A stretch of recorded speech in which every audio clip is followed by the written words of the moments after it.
નમસ્કાર મિત્રો, સ્વાગત છે તમારું અમારી યુટ્યુબ ચેનલમાં। આજની વિડીયોમાં વાત કરીશું દેશ અને દુનિયાના સુપરફાસ્ટ સમાચારની। સૌપ્રથમ વાત કરીએ તો ગિરનાર પર્વત પર જતા હોય તો વાંચી લેજો।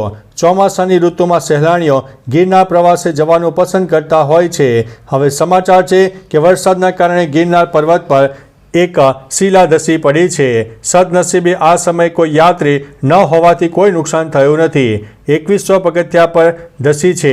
જૂનાગઢમાં સતત વરસેલા વરસાદના કારણે આ ઘટના બની હોવાનું પ્રાથમિક તારણ છે। હાલમાં જે સ્થળે શિલા ધસી તે રસ્તો યાત્રિકો માટે બંધ કરી દેવામાં આવ્યો છે। જો તમે પણ ગિરનાર જતા હોય તો ખાસ કાળજી રાખી લેજો। મિત્રો, અન્ય મહત્વના સમાચારની વાત કરીએ તો અરિજીત સિંહની તબિયત બગડી છે, શો રદ કર્યા છે।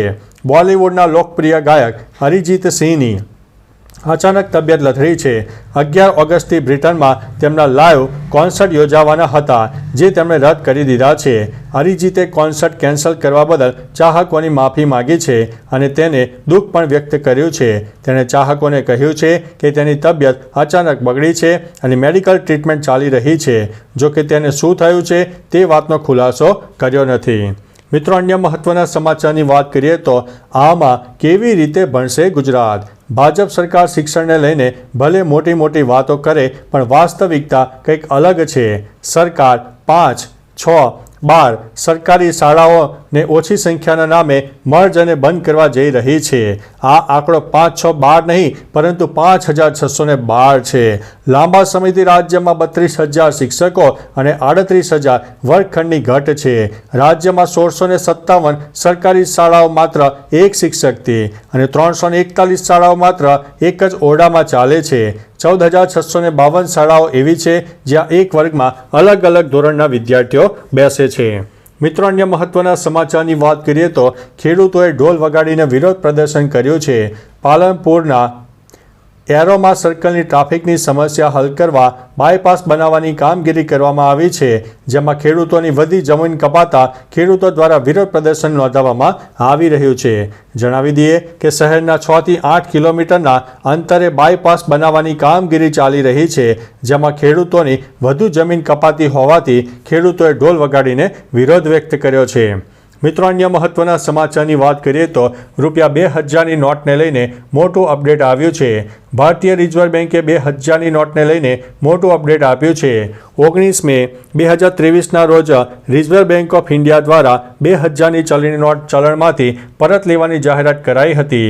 આ જાહેરાત બાદ અત્યાર સુધીમાં ₹2000ની લગભગ 98% નોટ પરત આવી ગઈ છે। રિઝર્વ બેન્ક ઓફ ઇન્ડિયાના જણાવ્યા અનુસાર હવે માત્ર 7,409 કરોડ રૂપિયાની નોટ માર્કેટમાં છે।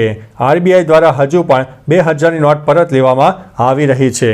મિત્રો, અન્ય મહત્વના સમાચારની વાત કરીએ તો અટલ સરોવર તહેવારોને લઈને ખુલ્લું મુકાયું છે।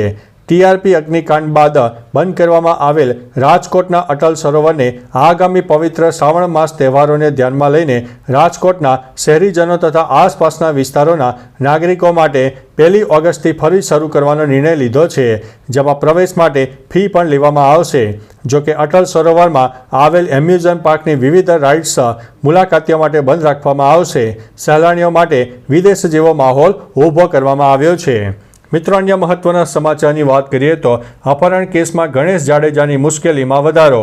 યુવાનને મારવાના કેસમાં જૂનાગઢ સેશન કોર્ટમાં પોલીસ દ્વારા ચાર્જશીટ રજૂ કરાઈ છે, જેમાં પુરાવાનો નાશ સહિતની કલમોનો ઉલ્લેખ કરાતા હવે ગણેશ જાડેજા સામે કેસ મજબૂત બનવા જઈ રહ્યો છે।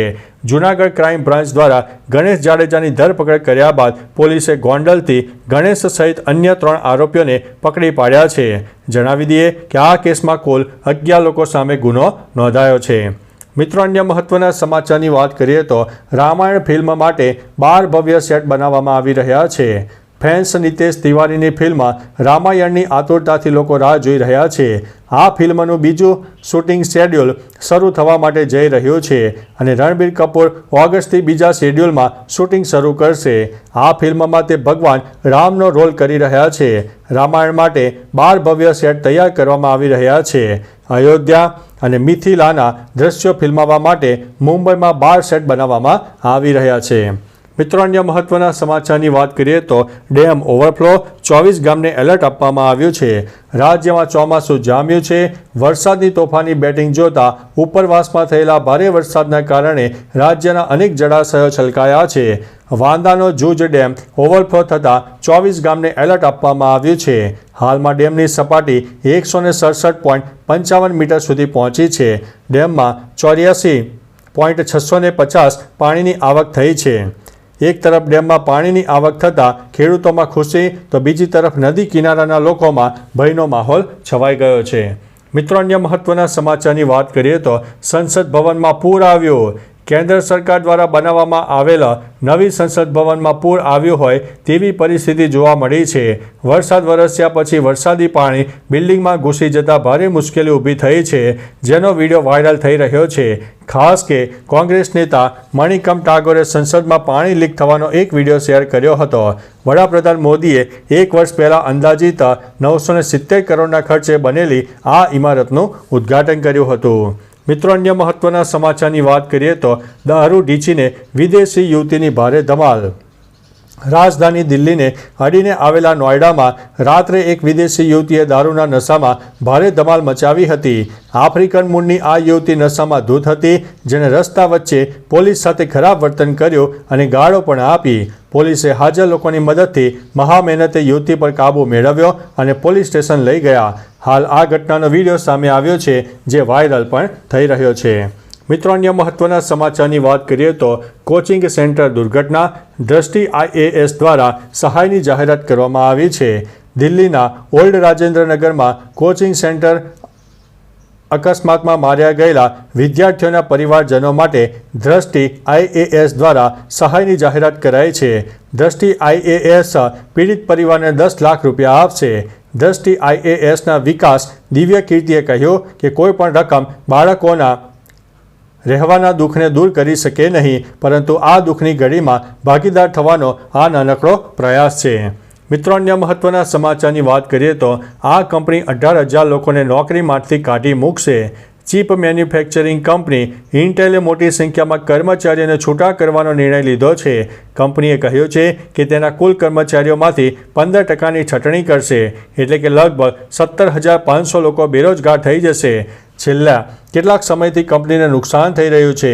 ખાસ કરીને તેને ચીપ બનાવવાના કામમાં ઘણી મુશ્કેલીઓનો સામનો કરવો પડી રહ્યો છે, જેને દૂર કરવા કંપનીએ ઘણા નિર્ણય લીધા છે. તો ચાલો મિત્રો, ફરીથી દેશ અને દુનિયાના સુપરફાસ્ટ સમાચાર લઈને મળતા રહીશો. ત્યાં સુધી અમને રજા આપશો. નમસ્તે.